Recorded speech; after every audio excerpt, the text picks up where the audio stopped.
Fakt tohle musím točit. A jak všichni, já vás vítám u mého nového videa. Musím být trošku potichu, protože moje rodina právě teď spí. Já jdu dělat mochi. Kdyby někdo náhodou nevěděl, co je mochi, je to nějaký japonský, vietnamský, něco prostě takový jako dezert. Je to z rýžové mouky, je to plněný nějakou zmrzlinou, nějakým krémem a my to jako dneska jdeme udělat.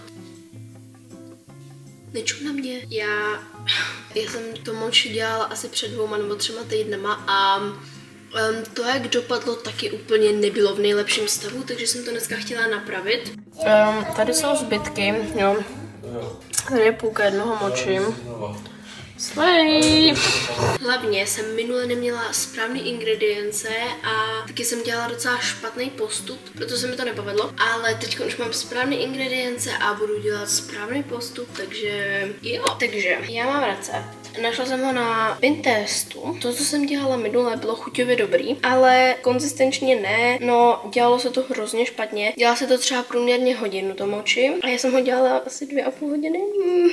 Mají tam jako hromadu receptů na to mochi, ale tohle jsem si jako oblíbila. Budeme na to potřebovat rýžovou mouku, škrob, cukr, mlíko. To všechno promícháme. Pak do toho dává barvivo. A pak je tady ta věc, kterou jsem neudělala. A to je to, že jsem to nepřesila, takže v tom byly ty hrudky minule. A pak ona to jakože dá na páru. Takže ona to dá na páru. A někdo to dává do mikrovlnky. Viděla jsem takový způsob, že se to dělá ještě na pánvičce. Takže to uděláme na pánvičce, protože minule se to jakoby povedlo, ale chápeme. Pak dělá tu náplň dělá a dává do toho, máme smetanu na šlehání, nebo smetanu na vaření, nevím, jak tomu chcete říkat. Je to bezlaktózový, takže se nedivte, že to prostě není žádná známá šlehačka tady, nebo smetana, nebo co to je. Takže já vám teď přešel, co budeme potřebovat. Na to samotný jakoby rýžový těsto budeme potřebovat 100 g rýžové mouky, 30 g škrobu je jedno, já myslím, že používám kukuřičnej nebo něco takového, 35 g cukru, 180 ml mléka a prostě nějaký barvivo, já budu používat spirulínu. A na tu náplň tak se používá 150 ml šlehačky nebo prostě týhle smetany na šlehání a potom se tam dává, v tomhle případě zrovna, tak se tam bude dávat asi 2 lžíce toho jahodového džemu nebo marmelády. Jinak jako do toho těsta se dává 30 g škrobu, ale vy budete potřebovat mnohem víc, protože pak vlastně v tom vyválíte to těsto, aby to drželo, aby se to nalepilo a tak, takže škrobu budete určitě potřebovat víc. No a já se jdu vrhnout na to. Takže použijeme tady váhu, protože v tomhle Thermomixu je váha, mixuje to, drtí to, no všechno. Takže tam navážíme všechny suché ingredience, abych to pak zbytečně nemusela nějak extra mít a to mlíko tam dáme prostě zvlášť. Tady máme rýžovou mouku, není to kolagen, je to rýžová mouka, kupovala jsme to v bezobalovém obchodě. Jdeme se tady váhu.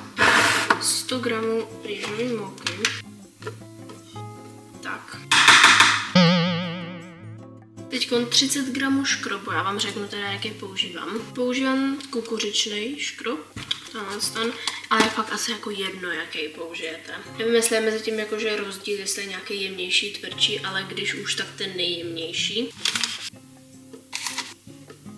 A nechte si ho vyndanej, protože ho budete vážně potřebovat. 35 g cukru. Já použiju normálně cukr krupice, žádný special cukr nebudu používat. Tak, když nám Thermomix už posloužil, tak si suché ingredience, všechny takhle, které tady máme, tak si je dáme do misky. No tam byla voda. Teď tam přidáme těch 180 ml mlíka. Beru zase tohle bezlaktózový, třeba zaostři se. A nalejeme to do toho.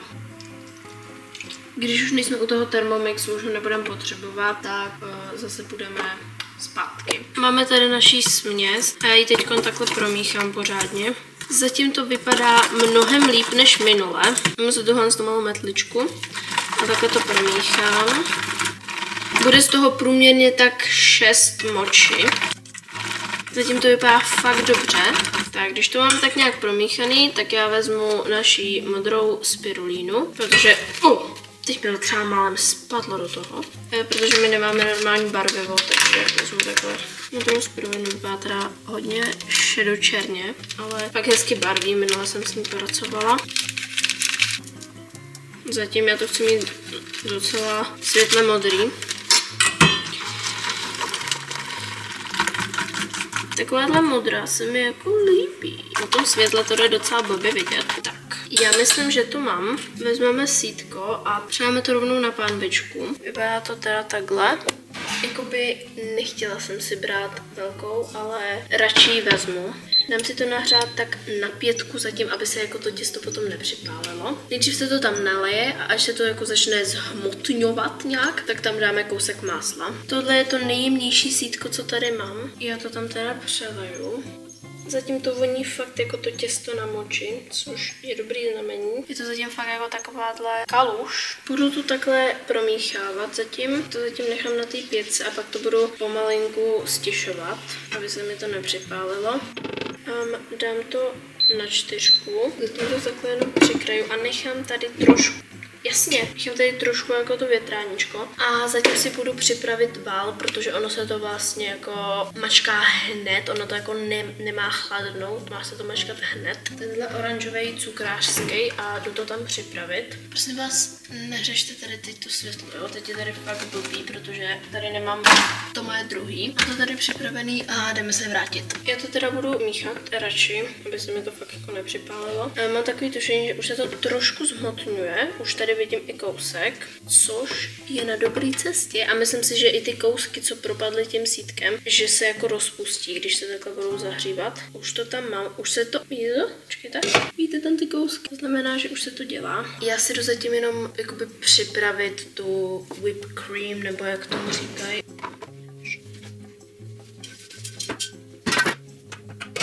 Už se to hodně zhmotňuje. Vím, nevypadá to zatím moc vábně, ale říkám vám, že chutivě to bude dobrý. Tenhle záběr je hrozný. Já jdu udělat tu náplň. Postupem času budu míchat to těsto. A je tam potřeba 150 ml a já mám 200, takže asi protřepat, co? No to je 157, ale tak to nevadí. Já nemůžu furt přesouvat kameru tam a sem, takže teď to jdu zamíchat. Pro jednou jsem tu kameru fakt přesunula, protože už je to ta hmota, do které teď musíme přidat to máslo. A přidáme tam kousíček másla, jako takovýhle kus másla. Si to tam necháme roztát a se to zvýším na 3.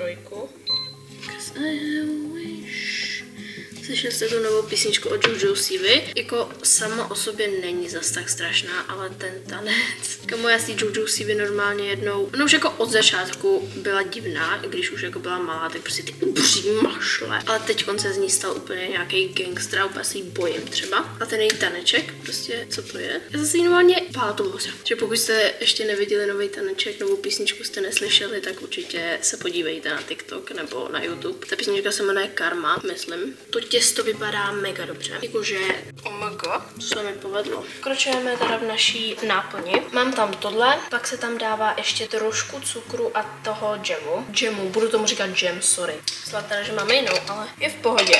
A ještě do toho přidám trochu vanilkového cukru, protože prostě vanilkový cukr je mega dobrý. Je to prostě ten malinký balíček, který má 8 gramů. 8 gramů je... Mně se to přilepilo na prst. Mně se ten balíček toho cukru přilepil na prst a potom mi odlít.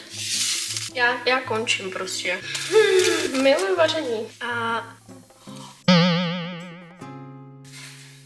já tam musím přidat nástavec na šlehání. Takže mám tenhle se nastaveš na šlehání a musím ho tam... jasně, to úplně jako fituju tady. Teď se tam dávají 2 lžičce jahodové marmelády. A jsem tam 1,5, protože jsem dávala 2 celé lžičce jako. Tolik tý náplně zase úplně není. Přikryjeme to a dáme to míchat. Potom jdeme zpracovat naše těsto. Já si jsem dodal přendat to těsto, ale ještě si to připravím s tím škrobem tamhle. Nevím, jestli existuje alergie na škrob, ale pokud ji někdo z vás má, tak nedoporučuju.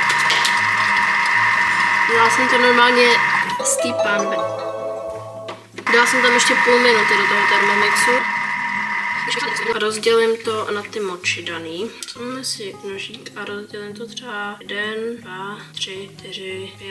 To je takový jako 6 moči asi. Tak jako hodně škrobu je potřeba. My máme takový ty cukrářský pytlíky, takže do toho teď jdu přendat tu šléšku, která se úspěšně povedla. Jahodový. Trošku jsem ji přešlahala. Jenom kytlík. Mamka koupila nový nástavce, takže ty asi použiju i.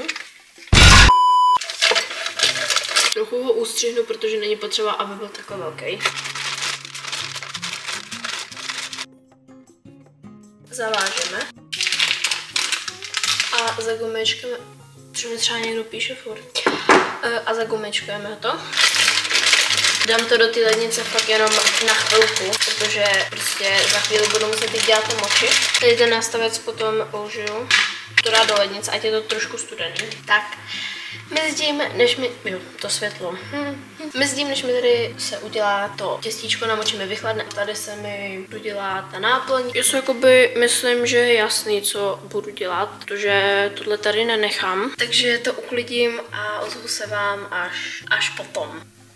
Takže vrátila jsem se, máme tady připravený moči. Tohle to mám na to, že když to rozpásnete, tak to na to položíte, naplníte a zabalíte. A budu to válet s tím random hrnečkem, co tady máme. Připravila jsem si tady zase další škrob, tady máme naší náplň. Takže já na ní jdu dát ten nástavec. Wow, chci vzít moje první moči. Nelepí se to, což je dobrý, protože to minulý se lepilo hodně. Třeba si škrobík. Poškrobuju.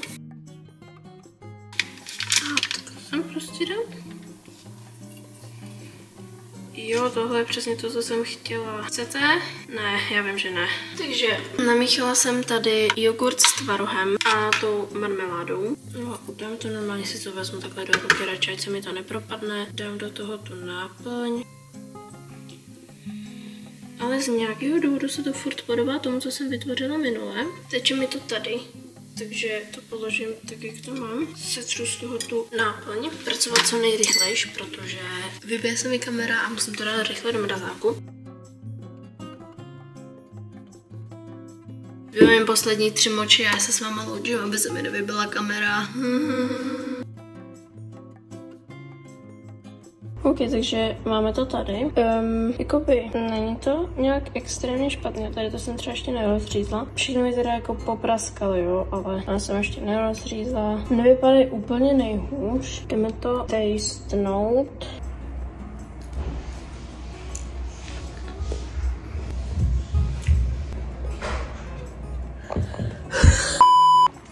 To bude extrémně cítit ta rejžová mouka. Divím se, že to minule bylo lepší.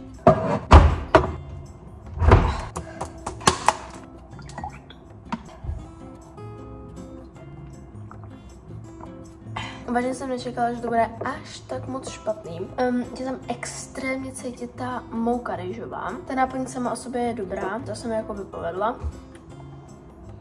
A to jsem si myslela, že to bude lepší. Tak jsme u konce tohohle z toho videa. Určitě se podívejte na moje minulý video a uvidíme se zase u nějakého dalšího. Tak jo, zatím čau.